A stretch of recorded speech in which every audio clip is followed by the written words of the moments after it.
Hi hello welcome back to our channel Vijaya makers. నేను మీ విజయాని. ఈరోజు అయితే ఒక గ్లోయింగ్ స్కిన్ కోసం హోమ్ మేడ్ ఫేషియల్ గురించి అయితే తెలుసుకుందాం. అదేంటో చూసేద్దాం. ఈ ఫేషియల్ ని మనం ఇంట్లో దొరికే ఫ్రూట్స్ తోటే ఫేషియల్ చేసుకోవచ్చు. ఈ ఫేషియల్ వచ్చేసి మనకు 4 స్టెప్స్ ఉంటాయి. ఫస్ట్ స్టెప్ వచ్చేసి క్లెన్జర్. 1 స్లైస్ ఆఫ్ కుకుంబర్ తీసుకొని మన ఫేస్ మీద 10 to 15 మినిట్స్ మనము బాగా రబ్ చేస్తే ఫేస్ మీద ఉన్న డర్టీ కానీ ఆయిలీ కానీ ఉంటే మంచిగా క్లీన్ అవుతుంది. Step 2 scrubbing. అలోవెరా జెల్ లో షుగర్ యాడ్ చేసి మన ఫేస్ మీద 10 to 15 మినిట్స్ స్క్రబ్ లాగా బాగా మసాజ్ చేసి మన ఫేస్ మీద ఉన్న డర్టీ పోతుంది. దాంతో పాటు బ్లాక్ హెడ్స్ వైట్ హెడ్స్ కూడా మంచిగా రిమూవ్ అవుతాయి. Step 3 face mask.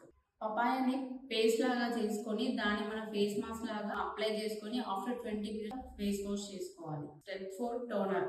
టోనర్ లాగా మన దగ్గర ఉన్న రోజ్ వాటర్ ని ఫేస్ మీద ఒక 20 మినిట్స్ ఉంచుకొని దీంతో మన ఫేషియల్ అనేది ఫినిష్ అవుతుంది. ఇందులో యూజ్ చేసేటువంటి న్యాచురల్ ప్రొడక్ట్స్ కాబట్టి స్కిన్ మాత్రం చాలా గ్లోయింగ్ గా చాలా మంచిగా ఉంటుంది. సో ట్రై చేసి చూడండి. ఈ వీడియోని ఫస్ట్ టైం చూసినట్లయితే సబ్స్క్రైబ్ చేయండి, లైక్ చేయండి, మీ ఫ్యామిలీ మెంబర్స్ కి ఫ్రెండ్స్ కి షేర్ చేయండి. ఇట్లాంటి ఇంకా టిప్స్ ఏమైనా కావాలనుకుంటే కామెంట్ చేయండి. Thank you for watching.